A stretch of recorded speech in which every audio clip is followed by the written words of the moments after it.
Good afternoon. I want to thank the Schenker Institute for including Internationals Network for Public Schools in today's panel. I want to start out with a little bit of an introduction. I've spent most of my career as a practitioner, both as a high school teacher here in DC public schools initially, and also New York City public schools, and was a founding principal of a high school in New York City that served 100% ELL population.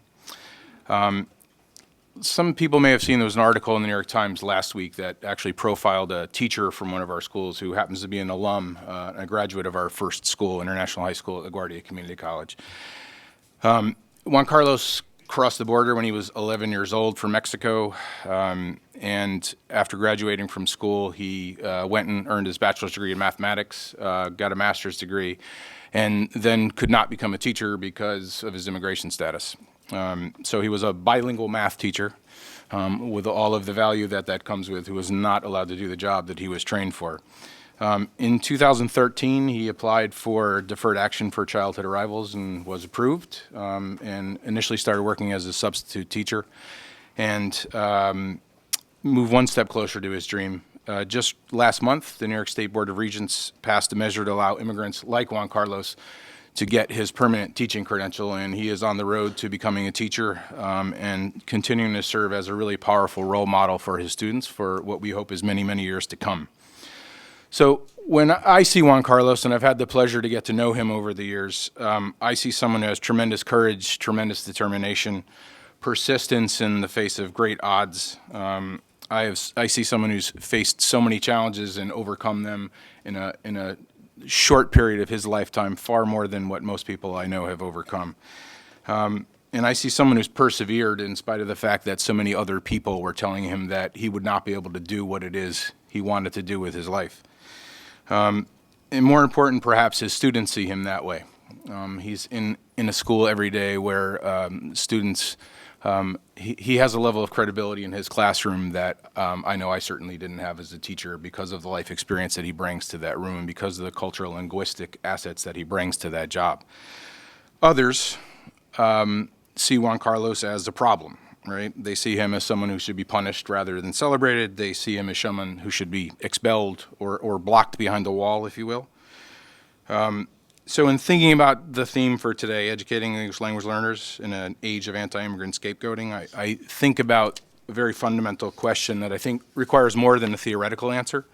The new federal legislation, ESSA, the Every Student Succeeds Act, I think in this age we really need to ask ourselves, do we mean every student or do we mean some students? There have been plenty of reports from districts, not only in New York, but in districts around the country where students have been discouraged, harassed, prevented from enrolling in school, despite the fact that that's clearly illegal and unethical and immoral, I would add. So if we really mean that we want all students to succeed, some rather fundamental things need to be changed. And I think Esther just spoke to some of those in terms of how we view bilingualism and how we view people like Juan Carlos and like the students that we serve in our schools. So a little bit of background about Internationals Network and what we do. We're a national nonprofit organization. Our vision is to ensure that all recent immigrant students have access to quality public education and to be prepared for college, careers, and full participation in democratic society. We do this by supporting an existing network of schools around the country, mostly high schools, but also a little bit of middle school work. We open new schools, academies. We develop partnerships with schools and districts around the country that serve primarily recently arrived English language learners, but in some cases long-term ELLs as well. And we also do some policy advocacy work. Since the first international high school opened up in 1985 at LaGuardia Community College, we have continued to replicate this model. There are currently 22 schools and academies in our district, in our network, that serve about 6,500 students around the country. And the academies that I'll refer to are programs inside larger high schools. So we have an academy here just over the river in Alexandria, Virginia at T.C. Williams High School that actually serves about 700 students now. Students in our network schools all have a home language that is one that's other than English. They've been in the country less than 4 years at the time of admission, and they score at generally the lower levels on English proficiency assessments in their district. Our schools and academies provide a full high school program that's designed to prepare students for college and careers. So since our first school opened in 1985, we have grown to work in districts around the country, including in the Bay Area and California, Virginia, Maryland, DCPS. We have a school that's opening up in Warren County, Kentucky. And just sort of going back to that point about, ELLs are not just in large urban districts. I would say increasingly a lot of our work is happening outside of those districts, and a lot of the people that we are talking to are districts like Warren County that are finding that their population's changing rather dramatically, and they've been reaching out to us to partner with them to think about how they can do some things differently to serve those students. We also have an I-3 grant, which we work in New York City and in San Francisco. And that's allowed us an opportunity to take some of this work that we've piloted and really developed more fully in the network of schools that we partner with, and take some of that into other settings where larger schools that do not exclusively serve English language learners, but have significant populations of them. So these schools, these academies vary in a number of ways, but there's 5 core principles that really underline the work that we do and kind of influences the structural and instructional components of the work. So I want to outline those and talk a little bit more in specific terms how we do what we do and what it looks like. So the first one of those is what we call heterogeneity and collaboration. And that really is again, we didn't set this up, but I can reference some of the things that Esther said. Really developing off of the strengths and the assets that students and their families are bringing to the school, and not seeing them as a language problem that needs to be fixed, but seeing them as emerging bilinguals who are bringing assets and skills and tools to the classroom that our job is to figure out how do we utilize those, not how do we fix them or work around them. And that diversity of students in terms of their background, their country of origin, their linguistic background, those are very deliberately mixed. We work in very heterogeneous groups. We don't track and level students, which makes us a little different from a lot of programs. We actually embrace that and try to figure out ways to leverage that. And the teacher structures in our schools, so we have groups of teachers that share common groups of students, which I'll talk a little bit more about, and that's really the central organizing principle, so that you have teachers who know their students very well, understand not just their challenges and their weaknesses, but also their strengths, so that they can literally and really actively build off of those things. I think we talk about that a lot in education, but I don't think that always translates into action. Second, experiential project-based learning. Teaching and learning are based on the idea that students learn by doing. Adults do too. They learn by discussing, by analyzing, by creating, by debating, and engaging in multiple ways. Students do projects that require collaboration, that draw upon their diverse strengths, and really generate a tremendous amount of peer-to-peer interaction and real deep use of language. And that includes home language, but it also obviously includes English as well. And that learning takes place outside the classroom. One of the big components in our program also is that students do community-based internships, so they're out of the building. Not only is it an important career development opportunity and a growth opportunity for them on a personal level, it's also an opportunity to use language in an authentic setting. And many times places where students can utilize the fact that they are bilingual in a way that is a real benefit both to them as learners, but also to the organizations that they're working with. Third, something I think we've been hearing a lot more about recently, language and content integration. We think language and content are inseparable, that language and content emerge most naturally in purposeful, language-rich, experiential, interdisciplinary study. We believe that students learn language all day, every day, and that all teachers are teachers of language. All teachers certainly are not trained to be teachers of language, but if you are teaching an ELL student in a science class or a math class or a history class, you are not only teaching that subject, but you are also teaching language simultaneously.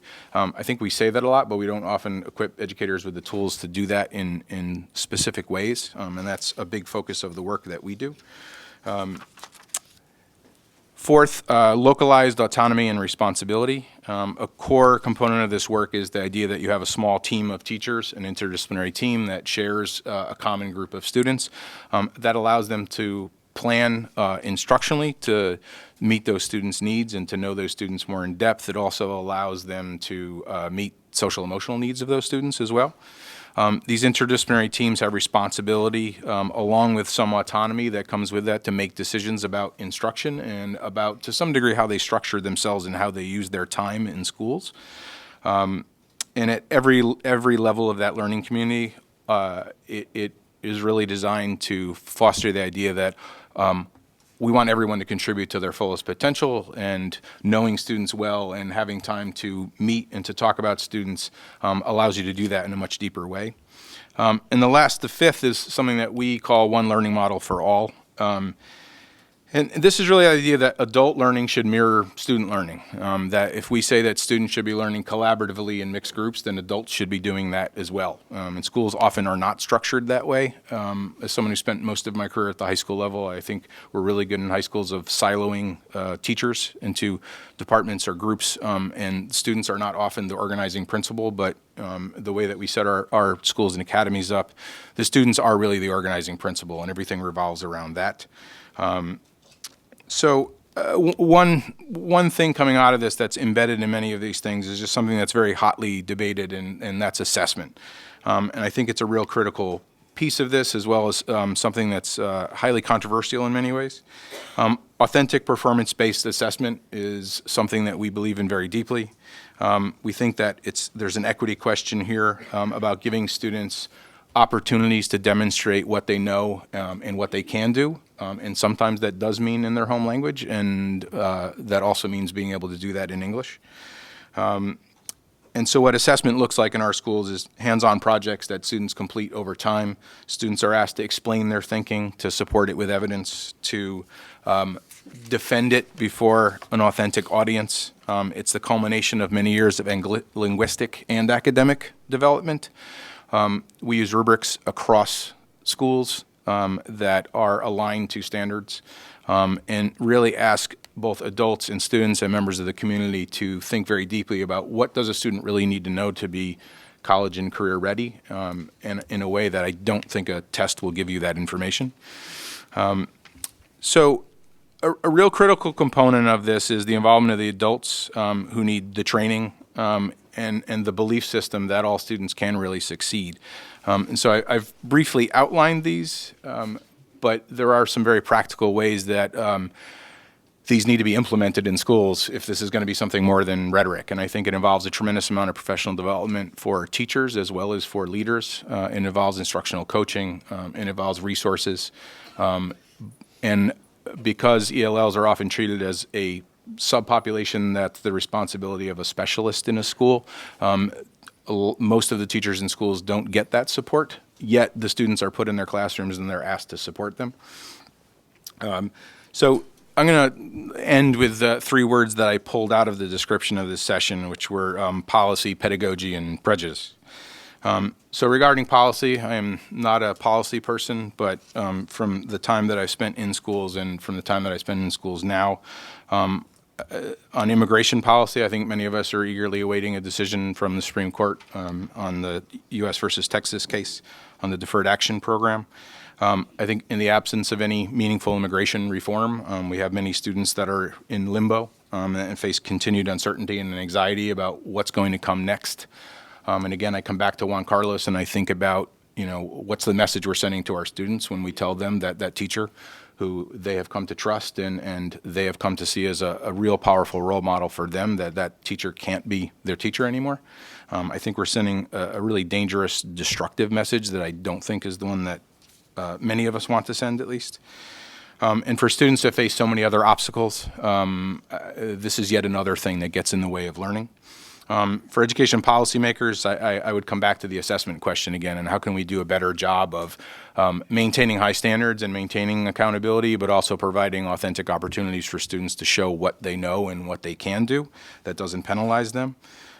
For pedagogy, I would say those who are involved in training and supporting teachers to think about how we can better prepare all teachers to be teachers of L's and not just make that the job of a specialist. Again, I think this is one of the things that we say a lot, but we don't do very much about. And I think districts and schools, leaders in those districts, district leaders and school leaders can do a lot by sending very powerful messages to teachers about what that responsibility is, but also following up with practical ways of supporting people to do that work effectively.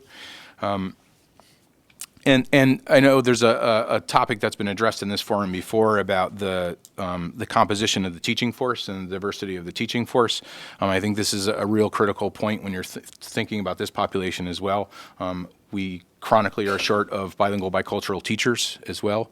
And again, I'll end with Juan Carlos one more time. There's something that he brings to that job and he brings to his students every day that in many ways is irreplaceable. And I'll end by talking about prejudice and bigotry and this issue of scapegoating. As adults, we are role models, and we say that all the time, but our students are looking to us, and they're watching us, and they're seeing how we're responding to this debate. And as I've been in schools recently, I have a teenager at home, and I know how disconnected from reality they can be at times. But I would say that the conversation that's happening in the news and in the campaign, in the media, is very much on their minds. They know what's being said about them. They're highly aware of it, and they're listening to how we respond to that. And I think we have both a professional and a moral obligation to speak out about that and to also make sure that there are safe spaces in schools for students to have that conversation with adults who care about them. Thank you.